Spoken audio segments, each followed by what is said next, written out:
Number 1. Carlina White. Carlina was 19 days old when her parents, Joey White and Carl Tyson, took her to the hospital with a fever on August 4, 1987. A woman reportedly dressed as a nurse had comforted the parents at the hospital, but was not a hospital employee.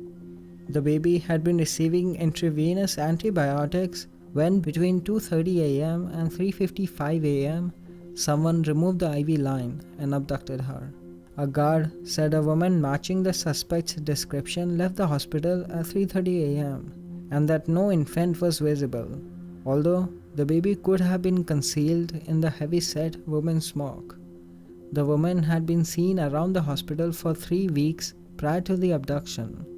The hospital had video surveillance, but at the time it wasn't working. There was no way of knowing what the woman in the white looked like, except for the descriptions given by Joey White and Carl Tyson. The case was the first known infant abduction from a New York hospital.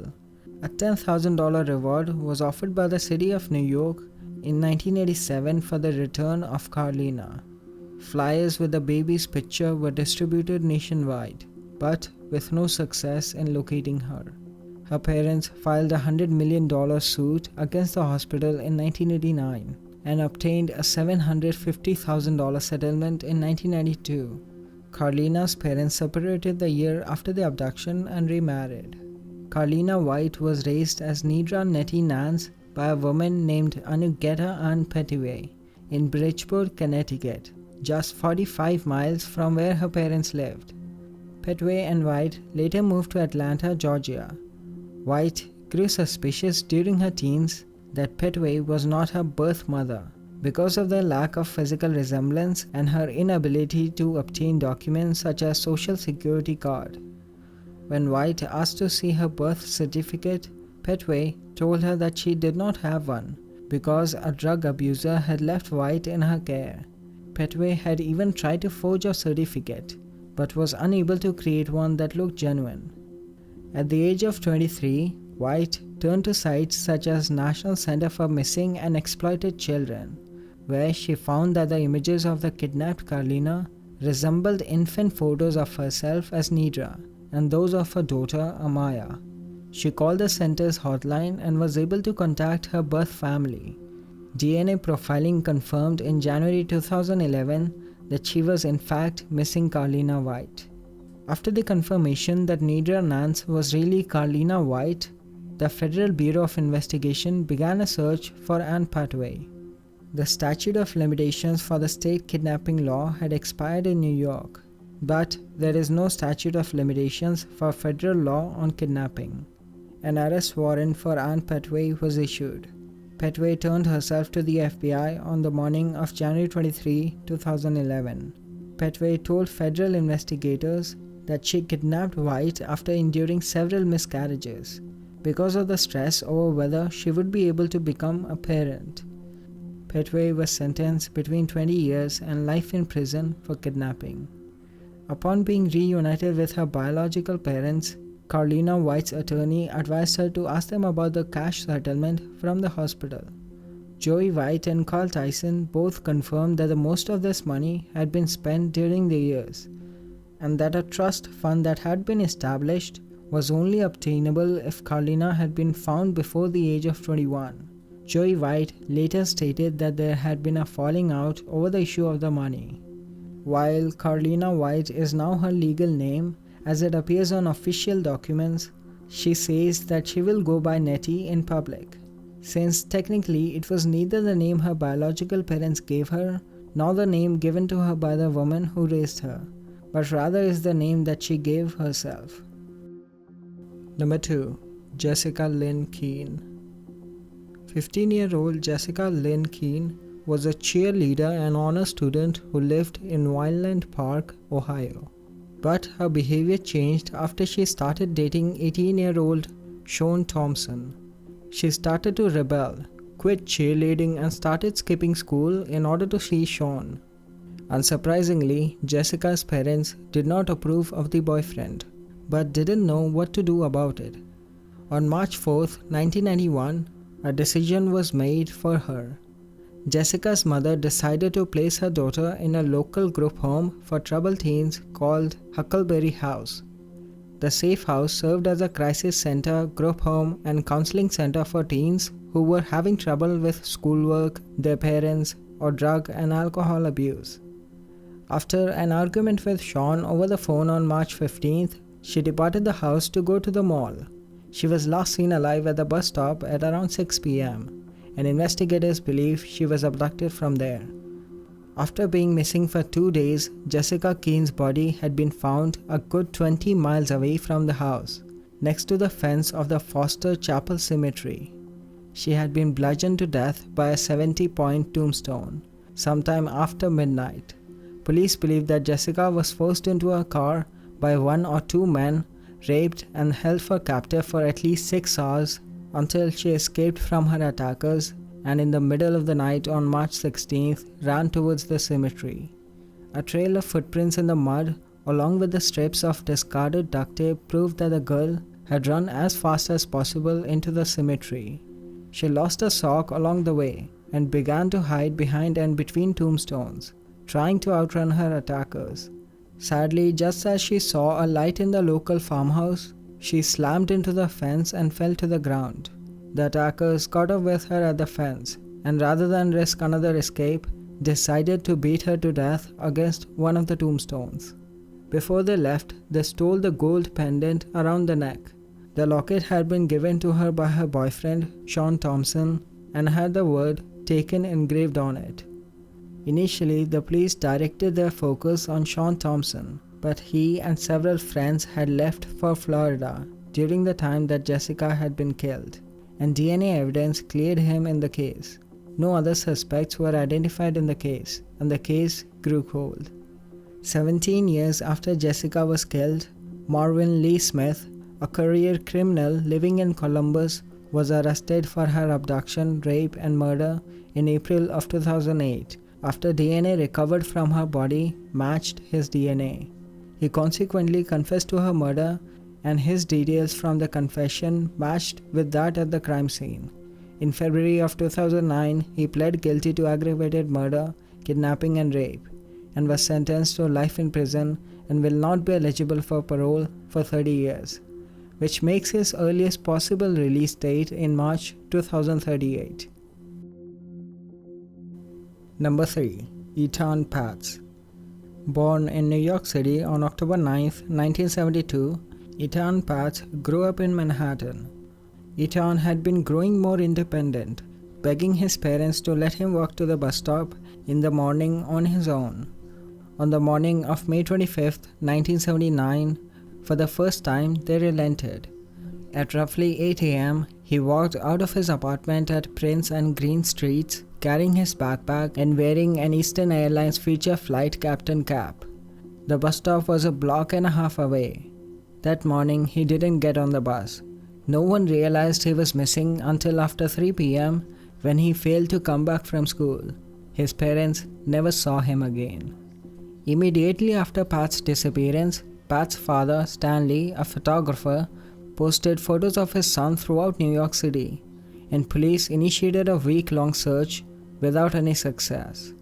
Pat's story, along with several other missing person cases in the United States, spurred a nationwide movement in the early 1980s in an effort to bring crimes against children to the forefront. Pat's photo was reportedly the first printed on a milk carton as a part of a missing child search. On the 4th anniversary of Pat's death, President Ronald Reagan designated May 25th as National Missing Children's Day to bring attention to the victimization of children. For several years, detectives focused on a convicted sex offender, Jose Ramos, as the prime suspect in the case. After years of waiting for an answer, Pat's parents received a legal update on the son's case in 2001 when a New York judge declared Pat legally dead. More than 30 years after his disappearance, police reopened Pat's case. Following a tip from a relative, New Jersey resident Pedro Hernandez was brought in for questioning. In May of 2012, Hernandez confessed to killing Etan Patz, In November 2012, he was indicted in Pat's death and charged with second-degree murder and first-degree kidnapping. Hernandez was 18 years old and had been working as a store clerk at the time of Pat's death. Hernandez told the police that he had taken Pat into the basement of his store on the morning of 25th, 1979, after promising him a soda, and then strangled and killed him. According to police reports, Hernandez was not able to explain to the police why he had killed Pat, but stated that his actions had not been sexually motivated. Following the confession, several media outlets reported that, according to Hernandez's family members, Hernandez suffered from mental illness. Investigators conducted another search of the bodega basement and surrounding area, as well as Hernandez's home, but were unable to find Pat's remains.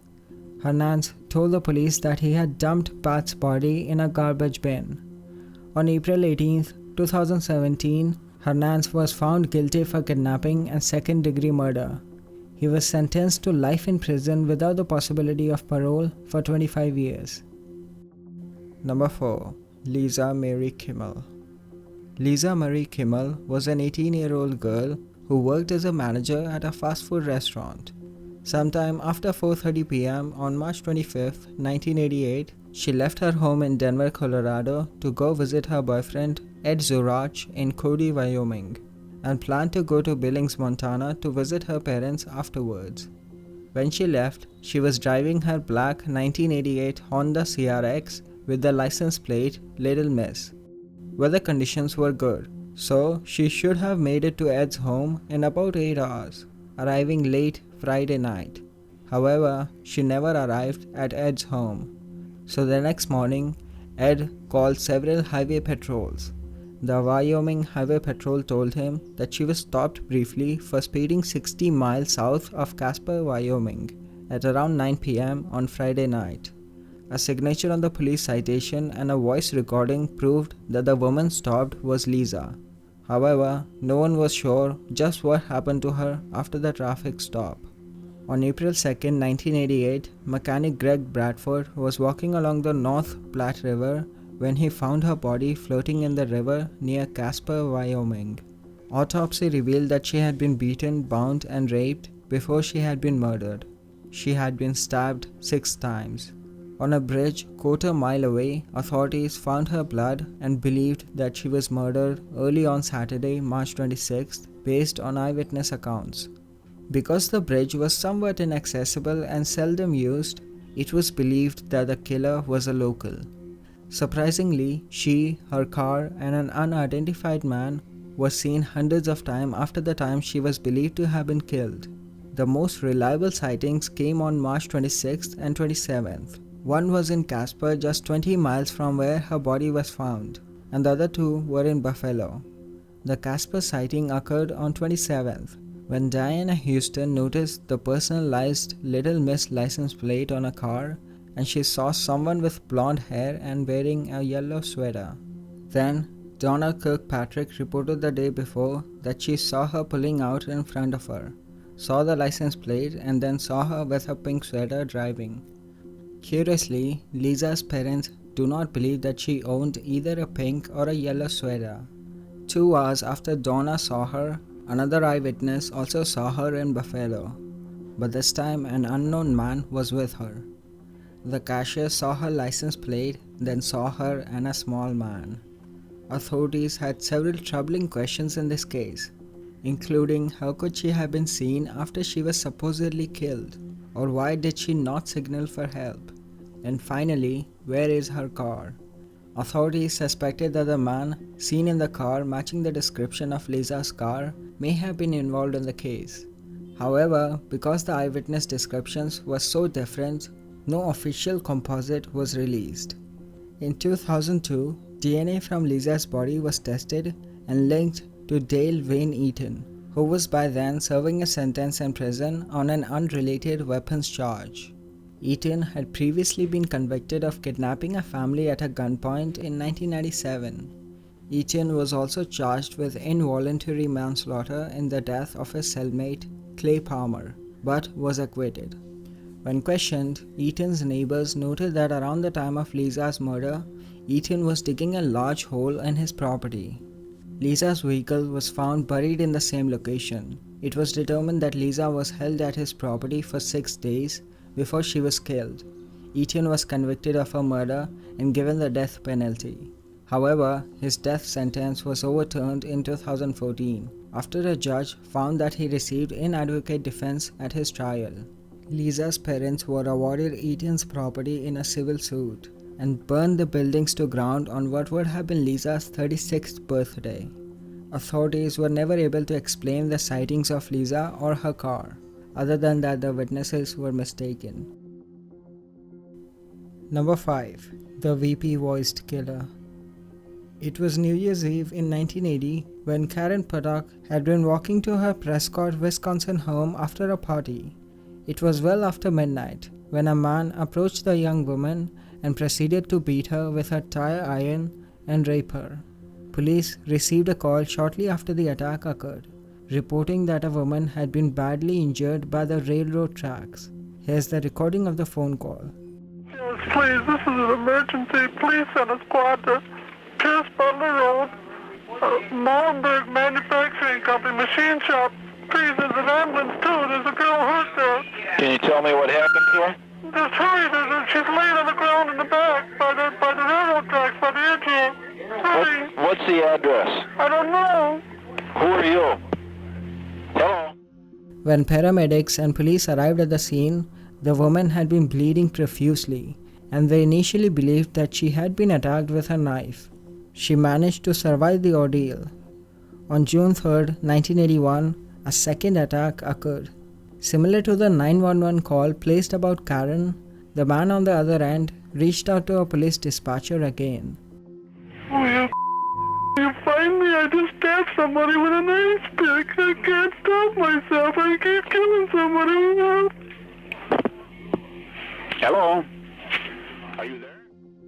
Police found Kimberly Compton stabbed to death as the believed killer reported. 2 days later, same man called the police station tearfully to confess that he was who killed Compton and that he was sorry, but he wasn't able to stop himself. Don't talk, just listen. I'm sorry what I did to Compton. I couldn't help it. Don't know why I had to stab her. I am so upset about it. I keep getting drunk every night. I can't believe it. It seems like a big dream. I can't think of being locked up. If I get locked up, I'll kill myself. I'd rather kill myself than get locked up. I'll try not to kill anybody else. In spite of killer's tearful confession, police were unable to track down the caller. 2 days later, the same VP-voiced man would call the police and promise to turn himself in for the fatal attack on Kimberly Compton. The man never appeared, and police still had no suspects. Instead, on June 6th, 3 days after the murder of Kimberly Compton, an anonymous caller called into a local newspaper in order to report that some of the details of Compton's murder were inaccurate. Whether the unknown VP-voiced killer had been calling in to express his sincere remorse over impulses that he had no control over, or whether he was simply playing a twisted game was unclear at this point in the case. But investigators quickly realized that they might have a serial killer on their hands. In 1982, 2 more women would be killed under mysterious circumstances. Kathy Greening had been the victim of an apparent home invasion. She was found drowned in her own bathtub. Like the cases before, the murder of Kathy Greening went cold. It wouldn't be until many years later that investigators would find her killer. Barbara Simmons would be the next woman to be brutally attacked by the unknown killer. After stabbing her nearly 100 times, a VP-voiced caller called to report that he had killed Simmons, and that he was also behind the brutal slaying of Kimberly Compton the previous year. Emergency. Please don't talk, just listen. I'm sorry I killed that girl. I stabbed her 40 times. Kimberly Compton was the first one. Oh, my faith. I don't know what's the matter with me. I'm sick. I'm going to kill myself, I think. Where are you? I'm just going to... If somebody dies with a red kid on, it's me. I killed both of them. I'm sorry. In spite of the numerous calls made by the killer himself, police were still unable to tie anyone to the crimes. The serial killer contacted police so often, investigators felt that there was an excellent opportunity that someone would recognize his voice on the communiques. On several occasions, media broadcast stations aired recordings of the phone calls from the VP-voiced killer. Police received over 150 calls from the public, but the recordings were so short and distorted with emotion that they failed to provide the identity of the murderer. It wouldn't be until August of 1982 when a man named Paul Michael Stefani picked up 21-year-old Denise Williams that police would be able to piece together who was behind the bizarre strings of attacks and phone calls. Stefani was able to stab Williams multiple times with a screwdriver, but she was able to escape after beating him in the head with a soda bottle. Returning to his apartment, Stefani noticed that he had sustained serious injuries during the altercations with Williams, and he called for medical attention. When the dispatcher heard the voice on the other line, police were able to tie the attacks on Stefani. Though he was formally charged with the death of Barbara Simmons and attempted murder of Denise Williams, he was sentenced to 40 years in prison. After being diagnosed with cancer, he confessed to the attacks on Karen Putak and Denise Williams, as well as the murders of Kimberly Compton, Kathy Greening, and Barbara Simmons. He died while serving out his prison sentence in 1998.